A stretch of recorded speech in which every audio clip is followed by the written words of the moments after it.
Okay, so what we're doing here is experimenting with making compost of residuals from seaweed production and fish processing. So, and all these blue bottles here are called Dewar flasks, and they're extremely well insulated thermoses. And so what we've done is filled all of these with different mixes of a seaweed algae fiber, ground dried seaweed, hydrolyzed fish or cod heads, ground fish meal from cod, and also crushed mussels. And we mix them in different combinations. And in each of these flasks is a thermometer that's measuring the temperature and logging it. And then I get an email every day telling me all the updates from the day before. And so today what we're doing is these have now been here for a month, and temperature has gone up, and then now it's come back down again, back into what we call the mesophilic zone, so that's like middle warm temperature. So today we're emptying all the flasks to see what's happening inside, and then we're gonna mix it all up, take out some samples, maybe add a little bit of water, and then we're gonna put the flasks back in place to let them get warm again. So that's what we're doing today. So why are you doing this, and how is this gonna save the world or make the world better? We're doing this, it's part of a project called Mari Green, and the overall goal of the project is to find a better way to use marine byproducts or marine residuals in organic agriculture as compost, fertilizer, biostimulants. And this will save the world by channeling valuable nutrients and resources from being incinerated or being thrown away into production of organic food. And so, of course, we all need food, and the world needs more organic food. And this is one good way to provide the nutrients and the organic matter that the soil needs and that the plants need.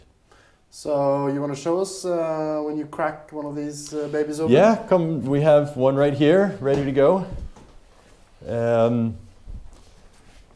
We've already emptied two, and I'm going to empty one. So this is a mix of ground seaweed, ground and dried. These are called leca aggregates or expanded clay aggregates, and fish meal. So now we're going to empty it. And remember, it's been in here for a month, and it's coming out kind of like a big giant sausage.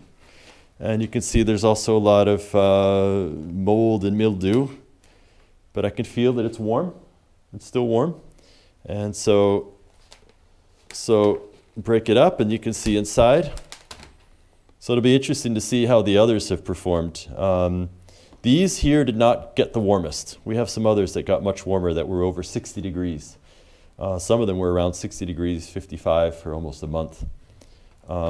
These here took a long time to warm up, but now they've gotten warm and now they've cooled down again. And so this is how it looks when I've kind of broken it up and mixed it all up again. So it's like a kind of coffee ground consistency. So we're going to add a little bit of water, mix it up, and then put it back in the Dewar flask and let it stand for another month or so. So what are you going to do with this stuff once it's finished composting? So when after it's had another thermophilic phase, after it's been warm again, and then cooled off again, then what we'll do is we'll set it aside and let it just kind of mature for a while. And then we're going to send it to Romania, where our research partners there are going to do some field trials and test how well it functions as a fertilizer.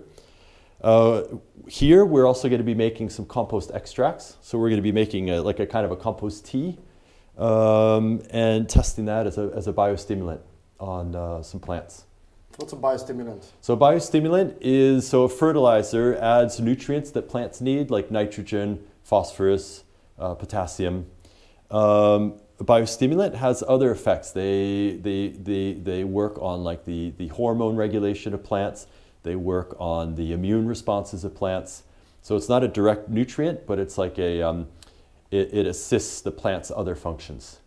For example, it helps them against cold or attack from disease or from pests. And so we're going to see if these composts can help with that. And the other thing we're going to do is also be analyzing for the development of what are called humic substances, like humic acid, fulvic acid, which are also compounds that are very important for soil and plant health. And compost is one way that kind of speeds up that process, which happens naturally in the soil, but composting can help speed up that process. And so one measure of a quality compost is what's called the level of humification. So that's another thing we're going to be analyzing for. Cool. Yeah. So that's it from the lab at Tingvoll, saving the world one flask at a time. That's right. Yeah.